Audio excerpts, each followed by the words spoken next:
Hey guys, welcome back here to Intuitive Angling, and really appreciate you guys checking out today's video and hanging out with me a little bit. Beautiful summer evening here in Southwest Missouri. It's almost 8 o'clock. It's still 88, 89 degrees, well maybe 90 degrees. It's been 102 here today. So I'm just doing a little walk in the yard because it's a little too hot in the tackle room to do a video.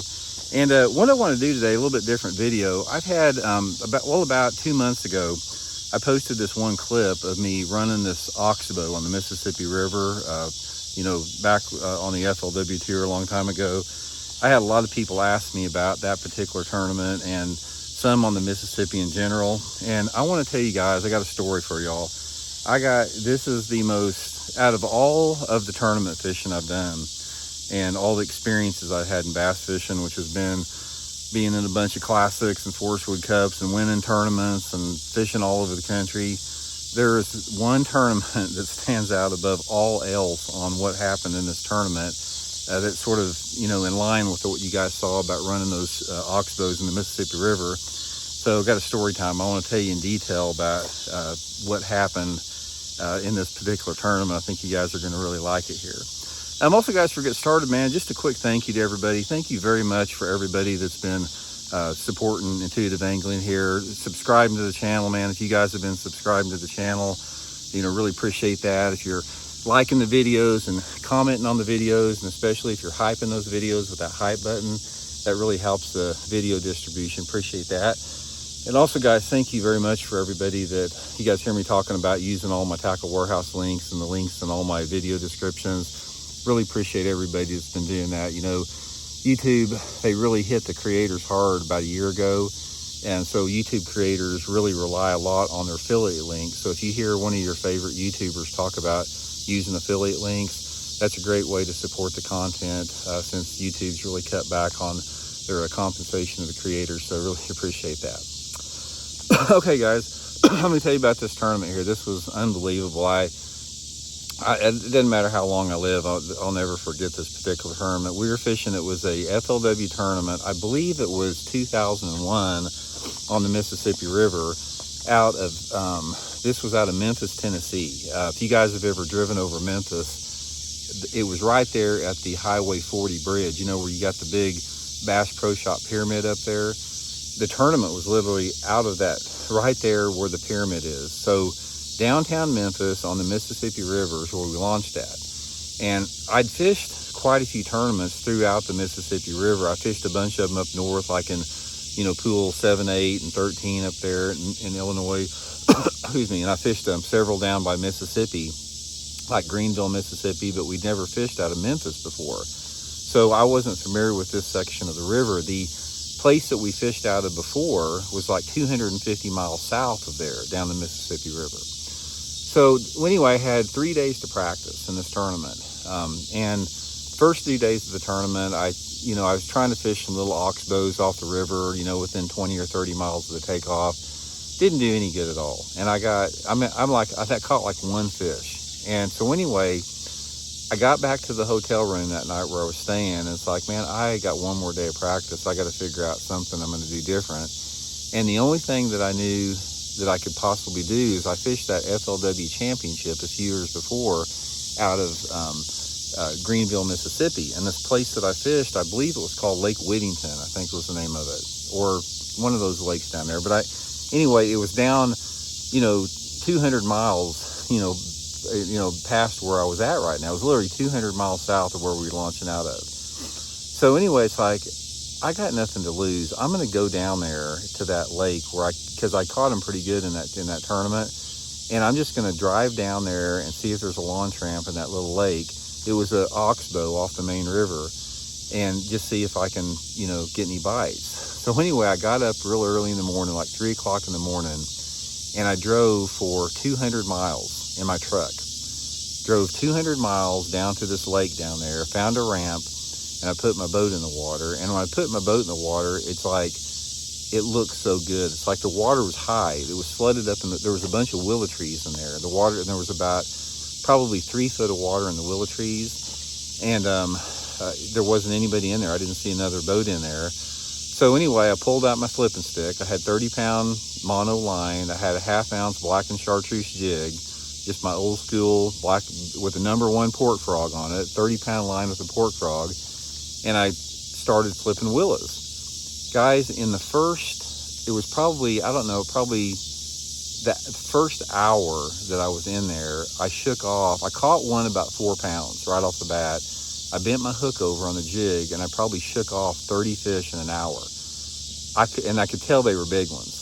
I mean, I flipped enough jigs and willows. I know I can pretty much judge the size of the fish. So I'm like, oh my God, I have got to get down here. So after an hour, I literally got 30 bites in an hour, shaking them off, flipping willow trees. I pulled the boat out and I drove back to Memphis.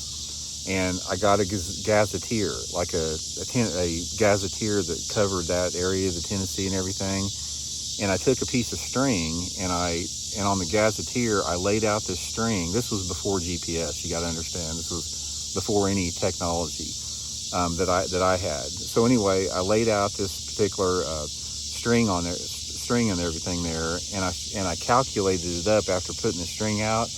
And it was the closest that I could figure, it was 197 miles one way to the mouth of this lake I was fishing. Now, you got to realize there was a chute, like a little ditch that you had to run in through to get back in there.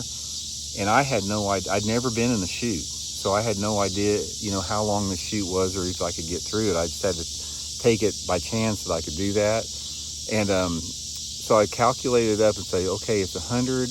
You might as well say it's a 200-mile run. And at the time, I had a 200 horsepower EFI Mercury. So I calculated, and there just happened to be there was a little like rundown marina in the lake there. It was like it was like a little boat dock, and there was a gas pump on the dock, and you had to go up on the top of the hill and ring a bell and get somebody out of their house. And I talked to them, and they do have gas down there. So I had a 50-gallon tank in my boat.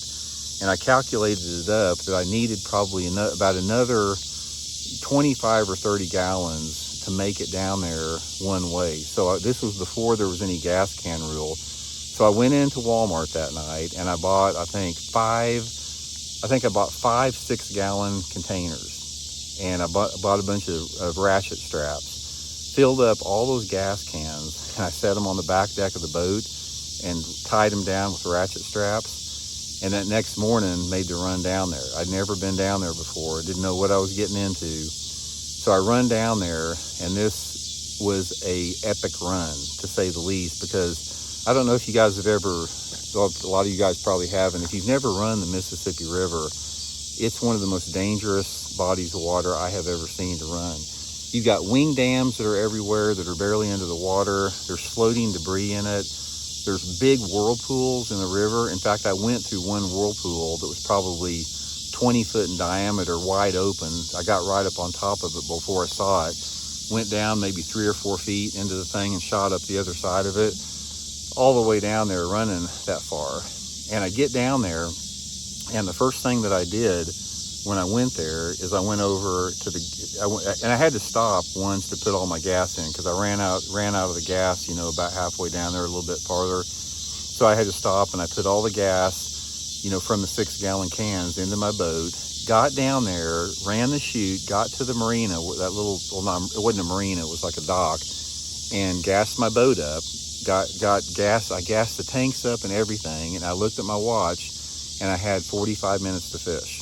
And then I had to make a run back because I didn't know how long it was going to take to get back, because going down there, we're going with a 5-mile-an-hour current. Going back, you're going against a 5-mile current, so I'm gonna lose some time on that. So I went over to that stretch of willows that I was fishing, and in the first 15 minutes, guys, I caught 5 fish, a limit that weighed almost 22 pounds in 15 minutes. As soon as I got my 5th fish in the boat, tied everything down and ran back. It took me, probably close to 4 hours to get back, because the Mississippi River, I don't know if you've ever seen it before, but when you have a strong south wind, which we did, coming against that 5-mile-an-hour north current, it created some big waves in certain areas. So there were some places in the river that there was 3.5-foot waves there. So it was a rough ride back. I made it back with probably, 20 minutes to spare.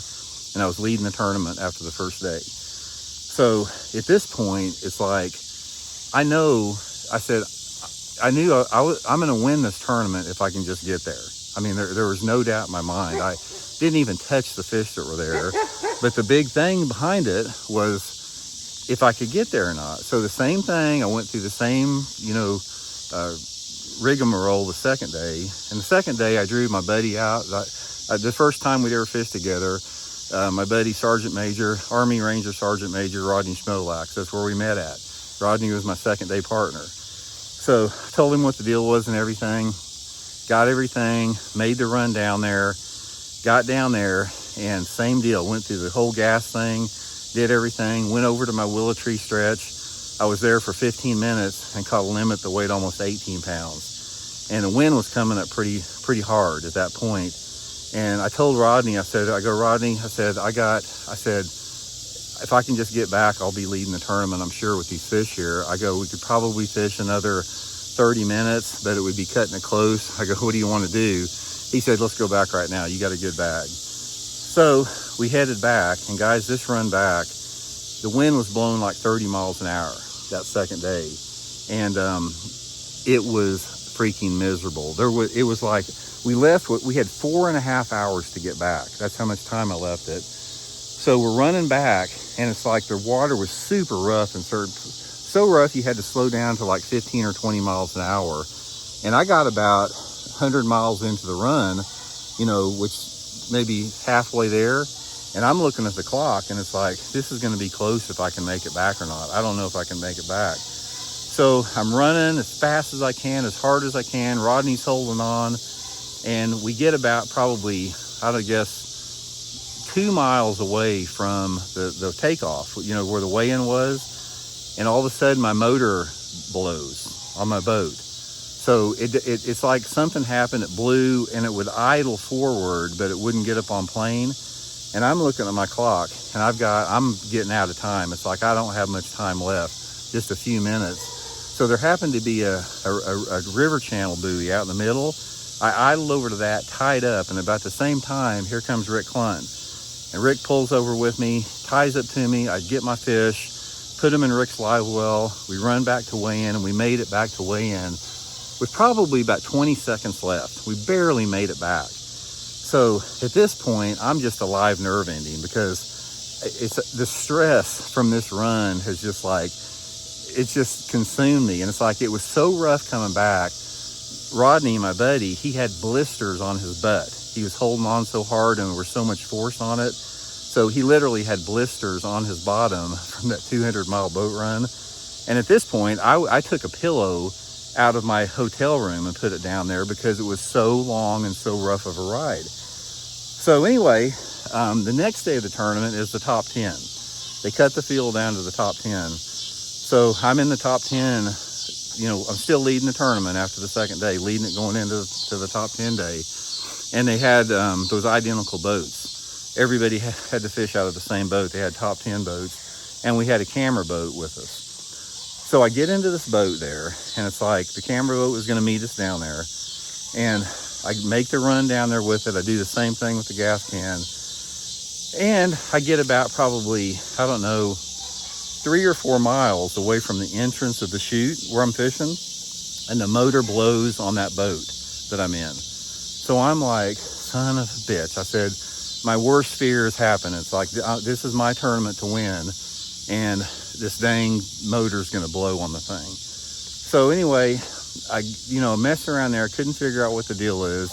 Here comes the camera boat a few minutes later, and I was able to transfer my stuff into there. So I get into the area where I'm fishing. I went over and gassed up and everything, and I get in there, and I think I figured I had like 15 or 20 minutes to fish before I had to come back. So I get in there, and the water had dropped a little bit where I was fishing, and those fish just weren't in there. And like I said, you gotta remember, I got 15 minutes to fish.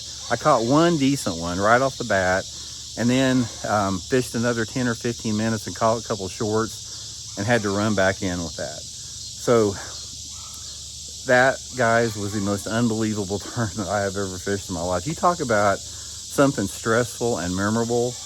I don't think we'll ever have another event like that again. Just the way that was set up, it was just something else. But anyway, guys, I wanted to share that story with you. That's the story behind that sheet that a lot of you guys see there, and hope you guys enjoyed it. We'll talk later.